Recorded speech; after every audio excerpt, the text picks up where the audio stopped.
Hello guys, welcome back to your YouTube channel SKM study a way of success. मैं हूं आपका educator Shiv Mishra. अब अक्टूबर हो गया चालू, तो हम लोग कुछ बड़ा चीज करने वाले हैं। इसमें क्या करने वाले हैं कि आपको वन शॉट वीडियो मिलने वाली है। अच्छा, वन शॉट वीडियो का सर मतलब क्या है? वन शॉट वीडियो का मतलब ये है कि जैसे यहाँ पे मैं कहानी लेकर आया हूँ, तो यहाँ पे आपको पंचलाइट के साथ साथ क्या sir ji, just a second, यहाँ पे अगर हम देखें तो हर एक चीज को बहुत अच्छे से दिखाएंगे आपको, ठीक है ना। जैसे मान लीजिए मैं यहाँ पे पंचलाइट कहानी का सारांश पढ़ा रहा हूँ, तो पंचलाइट कहानी का सारांश, धुरी यात्रा कहानी का सारांश, साथ ही साथ बहादुर कहानी का सारांश, ये तीनों देख लेंगे।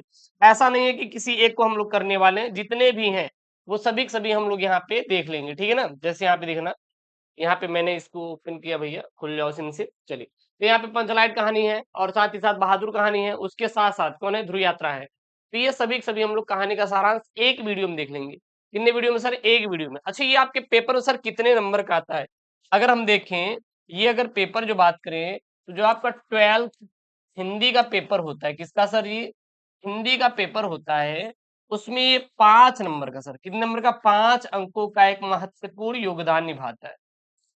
तो कहीं ना कहीं इंपॉर्टेंट है, हमें इसको पढ़ना पड़ेगा, है कि नहीं? बिल्कुल सर, एकदम कवर करेंगे, कोई दिक्कत नहीं होनी। चलिए सर, शुरू करते हैं। सबसे पहला आप हेडिंग डाल लीजिए, आप सेम टू सेम याद कर लीजिएगा, कोई दिक्कत नहीं है, ठीक है ना। थोड़ा दिमाग लगाएंगे तो आपका याद हो जाएगा, बहुत ज्यादा परेशान नहीं होना है। यहाँ पे है पंचलाइट कहानी का सारांश। सबसे पहला, सबसे पहला और मोस्ट इंपॉर्टेंट सर क्या है? मोस्ट इंपॉर्टेंट क्या है सर जी? पंचलाइट कहानी का सारांश। सर पंचलाइट कहानी है क्या? मतलब पंचलाइट का समझ लीजिए, मतलब ये है कि इस समय क्या चल रहा है। इस समय सर चल रही नवरात्रि। क्या चल रही? नवरात्रि। और नवरात्रि में आप देखते हैं, जब रामनवमी का मेला आता है, 9वें दिन 10वें दिन होता है, तो दिन वहां पे क्या लगता है भाई साहब? मेला लगता है। और वहां पे आप गए, रामनवमी के मेले पे गए, नवरात्रि चल रही है, आप रामनवमी के मेले में गए और उस मेले से आप कुछ सामान खरीद कर लाते हैं, बट आपको वो चलाना या जलाना नहीं आता। अब आप किसके पास जाएंगे? भैया पढ़े लिखे आदमी, जो उसके बारे में जानता हो, बस वही है इसमें। यानी पंचलाइट में बताया क्या गया है पेट्रोमैक्स के बारे में। मतलब एक पंचलाइट मतलब एक पेट्रोमैक्स है, जिसको हमें क्या करना है? जलाना है, ठीक है ना, इसी के बारे में। अगर ये हम लोग स्कोप देखें, तो ये बोर्ड परीक्षा में हर साल रिपीटेड होता है। ऐसा नहीं कि इस साल आया पिछले साल नहीं आएगा, ऐसा कुछ भी नहीं है, हर साल आता है, ठीक है ना। पंचलाइट की कहानी, पंचलाइट की कहानी किसकी है? तो पंचलाइट जो कहानी है, यह एक कहानी रेणु जी की एक आंचलिक कहानी है। क्या है? पंचलाइट की कहानी रेणु जी की एक आंचलिक कहानी है, जिसमें बिहार के एक पिछड़े गांव के प्रवेश का सुंदर चित्रण किया गया है। महतो टोली में अशिक्षित लोग हैं, मतलब कि एक बिहार का पिछड़ा गांव है, जिसमें एक टोली है, जिसका टोली का नाम क्या है? महतो। जैसे होता नहीं गांव का नाम, अरे पूर्वा गांव है, ये गांव है, वो गांव है। महतो टोली में कुछ अशिक्षित लोग यानी कि अनपढ़ लोग रहते हैं। उन्होंने रामनवमी के मेले से पेट्रोमैक्स खरीदा, जिसे वे क्या कहते हैं? पंचलाइट कहते हैं। पंचलाइट को ये सीधे साधे लोग सम्मानजनक समझते हैं, और पंचलाइट को देखने के लिए टोली के बालक, औरत और मर्द इकट्ठे हो जाते हैं। सरदार अपनी पत्नी को आदेश देता है कि शुभ कार्य को करने से पहले वह पूजा पाठ का क्या कर ले? प्रबंध कर ले। सभी लोग उत्साहित हैं, परंतु समस्या उठती है कि पंचलाइट जलाएगा कौन? पंचलाइट जलाएगा कौन? क्योंकि पंच लाइट जलाने के लिए सीधे साधे लोगों को नहीं पता था, यानी वो पंच लाइट जलाने के बारे में वो नहीं जानते थे कि पंच लाइट कैसे जलाया जाता है, ठीक है ना। इस टोली में गोधन नाम का एक युवक है, जो कि मुनरी नामक एक युवती से प्रेम करता है, और इसी टोली में एक गोधन नाम का लड़का है, जो कि मुनरी यानी कि उसकी पड़ोसी है, उससे प्रेम कर रहा है, ठीक है ना। और मुनरी की माँ पंचो से गोधन की शिकायत की थी कि वो घर के सामने से सिनेमा का गाना गाकर निकलता है। यानी कि एक दिन भैया, आप जाहिर सी बात है, आप किसी की बेटी को लाइन दे रहे हो, तो उसका बाप या माँ तो देखेगी ना, तो देख ली, कर ली। और फिर गोधन के पंचों से शिकायत करती गुलरी का कि भैया हमारे मुनरी को ये लाइन देता है, ठीक है ना, यानी कि उसको गाना सुनाता है सिनेमा का, और भैया अपने जाल में फंसाना चाहता है। चलिए ठीक है भैया, ये सब बात हुई। फिर अब समस्या जब पहुंची ग्राम पंचायत में, तो प्रधान जी बोले कि भाई तू निकल ले, तू गंदा काम कर रहा है, घटिया काम कर रहा है। और इसी कारण पंचों ने उसे जात से निकाल रखा था। मुनरी को यह बात पता थी कि गोधन पंच लाइट को जला सकता है। और जो मुनरी थी उसको ये बात पता था कि गोधन पंच लाइट को जला सकता है, और वह चतुराई से यह बात पंचों तक पहुंचा देती है, और पंच गोधन को पुनः जात में ले लेते हैं और गोधन पंच लाइट को जला देता है। मुनरी की माँ गुलरी काकी प्रसन्न होकर गोधन को शाम के भोजन का निमंत्रण देती है, और पंच अति उत्साहित होकर गोधन को कहते हैं कि तुम्हारा सात, यहाँ पे सात नहीं है, सात खून माफ, खूब गाओ सलीमा का गाना। और पंचलाइट की रोशनी में लोग भजन कीर्तन करते हैं और उत्सव मनाते हैं। बस यही है क्या सर जी, पंचलाइट की कहानी का सारांश। इसे लिख लीजिए, इट इज मोस्ट इंपॉर्टेंट वाला क्वेश्चन टॉपिक, ठीक ना। चलिए सर, अगला यहाँ पे बहादुर कहानी का सारांश क्या है।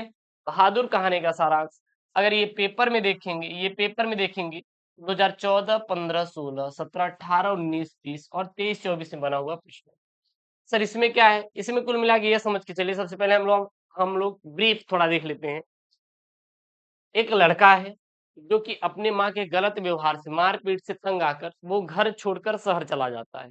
कहाँ घर छोड़कर शहर चला जाता है, और फिर उसको नौकरी के रूम में रख लिया जाता है। पहले तो उसके साथ अच्छा व्यवहार किया जाता है, बाद में मारपीट, गाली गलौज इत्यादि चीजें होती है, जिसकी वजह से वो थक जाता है और फिर वो घर छोड़कर, मतलब वो नौकरी छोड़कर चला जाता है। बहादुर की कहानी अमरकांत द्वारा लिखित कहानी। एक बहादुर एक मध्यम वर्गीय परिवार में नौकर के साथ परिवारजनों द्वारा किए गए अत्यंत कटु व्यवहार की कहानी है, जिसमें लेखक ने स्वयं को कहानी का पात्र बनाते हुए कहानी की आत्मकथात्मक रूप से क्या की है, रचना की है, ठीक है ना। अपने से संपन्न रिश्तेदारों के घर नौकर द्वारा जुटाई गई सुविधा और शान को देखकर लेखक की पत्नी निर्मला भी एक नौकर रखना चाहती हैं। बहादुर नेपाल का 12 से 13 साल का छोटा नाबालिग लड़का है, जो कि क्या है, नाबालिग है, ठीक है ना। वह अपने माँ के गलत व्यवहार से तंग आकर घर छोड़कर शहर चला जाता है, और निर्मला के परिवार में नौकर के रूप में रख लिया जाता है। निर्मला और उसका परिवार बहादुर के प्रति पहले तो अच्छा व्यवहार करते हैं, परंतु बाद में धीरे धीरे उसके साथ कठोरता बरतने लगते हैं और उससे घर का सारा काम करवाते हैं, और इसके साथ ही उसे गाली गलौज और उससे मारपीट करते थे, और झूठी चोरी का इल्जाम लगाकर उसे अपमानित भी किया जाता था और मारा पीटा जाता था। अंततः बहादुर घर छोड़कर चला जाता है। अब परिवार के सभी सदस्य उसे क्या करते हैं, ढूंढते हैं, क्योंकि उसके बिना कोई काम नहीं होता था, क्योंकि घर के सभी लोग आराम के आदी हो चुके हैं। बहादुर की अनुपयोगिता देखकर अब अपना घरेलू कार्य करने से घबराते हैं। बहादुर के घर छोड़ जाने के बाद वे सभी पश्चाताप करते हैं और अच्छा व्यवहार करने को सोचते हैं, परंतु एक कविता कही गई है कि अब पछताए होत क्या, जब चिड़िया चुग गई खेत। अर्थात अब पछताने से कोई लाभ नहीं, क्योंकि बहादुर जा चुका था। अतः बहादुर में सहनशीलता और स्वाभिमान की भावना कूट कूट कर भरी हुई है, और उसके इसी चरित्र के कारण यह कहानी हमें बहुत प्रिय है। मतलब आप देख सकते हैं कम समय में, मतलब करीब 8 से 9 मिनट हुआ है, इसमें मैंने आपको 2 कहानी बताया है। सबसे पहली कहानी हमारी खत्म हो चुकी है, कौन सी भैया, पंचलाइट की। दूसरी कहानी है यहाँ पे बहादुर की। अच्छा, इसका पीडीएफ, तो इसका पीडीएफ हम तुरंत आपको टेलीग्राम चैनल पर अपडेट करा देंगे, जाके टेलीग्राम चैनल से डाउनलोड कर लीजिएगा, link in the description box. चलिए सर, अगला है यहाँ पे आपका ध्रुव यात्रा वाला। किसका सर जी, ध्रुव यात्रा वाला देखते हैं, इट इज मोस्ट इंपॉर्टेंट वाला, ठीक है ना। ध्रुव यात्रा कहानी का सारांश। अच्छा गुरुदेव, लाठी वाला देखिएगा, अगर 3 आप पढ़ लिए तो लाठी आप स्किप कर सकते हैं। आपने लाठी पढ़ लिया है तो ध्रुव यात्रा वाला स्किप कर दीजिएगा, क्योंकि 4 है, 4 में से 2-3 का आना फिक्स ही है। ध्रुव यात्रा एक मनोवैज्ञानिक कहानी है। यह कहानी जैनेन्द्र की उत्कृष्ट कहानियों में से एक है। अच्छा, पेपर में आता है, ध्रुव यात्रा कहानी के लेखक है, या किसके द्वारा ये रची गई है, लिखी गई है, तो यह जैनेन्द्र के द्वारा लिखी गई। किसके द्वारा लिखी गई है, जैनेन्द्र के द्वारा लिखी गई है। राजा रिपुदन एक बहादुर की उर्मिला नामक एक प्रेमिका है। मतलब कि यह है राजा रिपुदन जो है, राजा रिपुदन बहादुर की, राजा रिपुदन जो कि एक बहादुर है, और उनकी एक उर्मिला नामक क्या है, प्रेमिका है, जिससे वह पहले विवाह के विषय में अपनी लक्ष्य सिद्धि के कारण मना कर चुका है। मतलब कि वो बोला था, मतलब कि उनके सामने उर्मिला जी प्रस्ताव रखती, भाई प्रेमिका है तो कहेंगे ना मुझसे शादी कर लो, तो राजा रिपुदन ने बोला कि अभी नहीं, अभी हमें एक और लक्ष्य प्राप्त करना, मतलब विजय प्राप्त करनी, उसके बाद हम शादी करेंगे। वह उत्तरी ध्रुव की यात्रा के लिए जाने से पूर्व अपनी प्रेमिका से पति पत्नीवत संबंध बना चुका था। मतलब वो युद्ध करने से जाने से पहले, मतलब कि वो संबंध बना चुका था कि आप मेरी पत्नी है, मैं आपका पति हूँ, जिसके कारण एक बच्चा भी पैदा हो गया था, जिसके परिणाम स्वरूप उनका एक पुत्र भी उत्पन्न हो चुका था। उत्तरी ध्रुव की यात्रा तो उसने पूर्ण कर ली, लेकिन उसका मन व्याकुल रहने लगा जब उन्होंने, मतलब कि ये सब कर लिया, बच्चा भी पैदा हो गया और वो विजय भी प्राप्त कर ली उत्तरी ध्रुव पे, लेकिन मन भैया व्याकुल था, भटक दिया, आत्मंतर भटकने लगा। वह भारत लौटा और उसके स्वागत की जोर शोर से तैयारी हुई। वह मुंबई से दिल्ली आकर आ गया। अब वह समाचार पत्र उर्मिला, कहा जो उर्मिला थी वो समाचार पत्रों में पढ़ती हैं कि भैया आ गए हैं रिपुदन जी। रिपुदन की नींद कम आती थी और उसका मन काबू नहीं रहता था, अतः वह उपचारा था मारुति आचार्य के पास पहुंचा और मारुति ने उसे विजेता कहकर पुकारा, तो कहा कि मैं रोगी हूँ। विजेता छल है। उसने रिपुदन से अगले दिन 3:20 पर आने को कहा तथा डायरी में पूर्ण दिनचर्या एवं खर्च लिखने को कहकर उसे विदा कर दिया। अगले दिन वह उसी समय पर आया।